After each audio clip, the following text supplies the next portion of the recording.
पहाड़ियों और जंगलों से घिरा एक छोटा सा गांव था, मातमपुर, जहां कुछ महीनों से अजीब घटनाएं होने लगी थीं।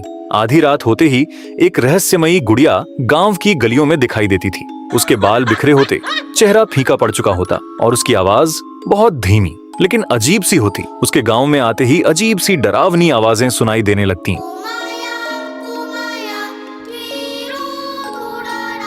वह हर घर के दरवाजे पर जाकर बस एक ही बात कहती, मुझे प्याज और रोटी दे दो भैया, मुझे बहुत भूख लगी है। जिस भी घर से कोई आदमी प्याज देने बाहर जाता, अगली सुबह उसका दोनों हाथ कट चुका होता और उसकी लाश बाहर पड़ी मिलती। धीरे धीरे पूरे गांव में खौफ फैल गया और लोगों ने रात में दरवाजा खोलना बंद कर दिया। फिर भी लाशों का मिलना कम नहीं हुआ। हर दिन किसी न किसी की लाश मिल रही थी। आखिरकार सभी गांव वाले परेशान होकर एक पहुंचे हुए तांत्रिक अघोरी बाबा को बुलाए। अघोरी बाबा बोले, आप लोग चिंता मत करिए, अब मैं इस चुड़ैल को किसी तरह पकड़ कर रहूंगा और इस गांव को भूतों से आजाद कराऊंगा। अघोरी बाबा ने यज्ञ की स्थापना की।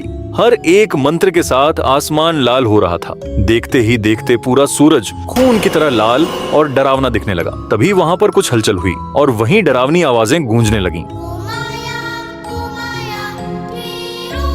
सभी लोगों की डर के मारे हालत खराब हो रही थी। अघोरी बाबा जोर जोर से मंत्र पढ़ने लगे। अचानक वो डरावनी आवाज आना बंद हो गई और वहाँ पर वही गुड़िया प्रकट हो गई। वह हर तरफ से पिंजरे में कैद थी। अघोरी बाबा ने बोला, बता लड़की, आखिर तू क्यों सारे मासूम गांव वालों पर अत्याचार कर रही है? जल्दी बता, वरना आज तुझे इस अघोरी बाबा से कोई नहीं बचा सकता। वह लड़की बोली, मैं बता तो दूंगी कि आखिर मैं ऐसा क्यों कर रही हूँ, लेकिन अगर तुम जालिम गांव वालों ने मेरा बदला नहीं लिया तो मैं सारे गांव वालों को ऐसे ही तड़पा तड़पा के मार दूंगी। तो सुनो, आज से कुछ साल पुरानी बात है। मैं भी एक साधारण इंसान की तरह अपने छोटे से कुटिया में टंग टंग और अपने अजय बेटे के साथ रहती थी। मैं सभी लोगों के घर में जाकर छोटे मोटे काम कर दिया करती थी और टंग टंग लोगों की गाड़ियों को ठीक किया करता था। हम लोग बहुत अच्छे से जी रहे थे, लेकिन एक दिन मेरा बेटा दौड़ते दौड़ते घर आया। मम्मी, ये देखो, मेरी एक बहुत बड़ी कंपनी में जॉब लग गई है। अरे क्या बात कर रहा है बेटा, मुझे मालूम था तेरी मेहनत कभी बर्बाद नहीं जाएगी। देखो, तू जो पूरे दिन पढ़ता था उसका फल आज मिल ही गया। ये तो होना ही था, आखिर इतनी मेहनत जो की थी मैंने। वह दिन मेरे लिए बहुत ही खुशी का दिन था, लेकिन उस दिन के बाद कुछ ऐसा होगा मुझे मालूम नहीं था। धीरे धीरे अजय के अंदर घमंड आने लगा। मैं कुछ भी उससे कहती, वह ऐसे इग्नोर करता जैसे मैं उसकी कुछ लगती ही नहीं हूँ।